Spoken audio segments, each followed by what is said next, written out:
বড় খবর, পশ্চিমবঙ্গ সরকারি পেনশনভোগীদের জন্য অবশেষে দীর্ঘদিনের অপেক্ষার পর বকেয়া ডিআর বা মহার্ঘ ভাতা নিয়ে বড় সিদ্ধান্ত নিল পশ্চিমবঙ্গ সরকার।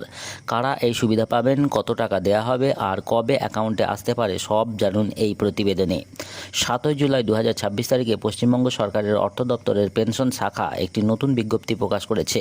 বিজ্ঞপ্তি অনুযায়ী কলকাতা মিউনিসিপ্যাল কর্পোরেশন বা কেএমসি এলাকার যেসব রাজ্য সরকারি পেনশনভোগী এবং পারিবারিক পেনশনভোগী ব্যাংকের মাধ্যমে পেনশন পান, তাদের বকেয়া ডিআর প্রদানের ক্ষেত্রে গুরুত্বপূর্ণ সিদ্ধান্ত নেওয়া হয়েছে। সরকার জানিয়েছে, ব্যাংকগুলির কাছে অতীতের পেনশন সংক্রান্ত সম্পূর্ণ তথ্য না থাকায় ডিআর এর বকেয়া প্রদান আটকে ছিল। তাই আপাতত 2008 থেকে 2019 সালের সময়কালের আনুমানিক বকেয়া ডিআর এর 50% দেওয়া হবে।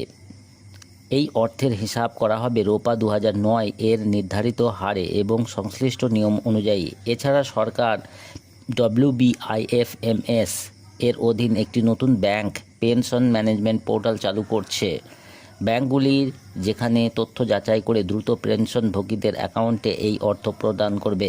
বিজ্ঞপ্তিতে আরও বলা হয়েছে, ব্যাংকগুলি পরে 2008 থেকে 2019 সালের সম্পূর্ণ তথ্য জমা দেবে এবং সেই তথ্য যাচাইয়ের পর বাকি 50% ডিআর এর অর্থ পরবর্তীতে প্রদান করা হবে, তবে সেই বিষয়ে আলাদা বিজ্ঞপ্তি জারি করা হবে।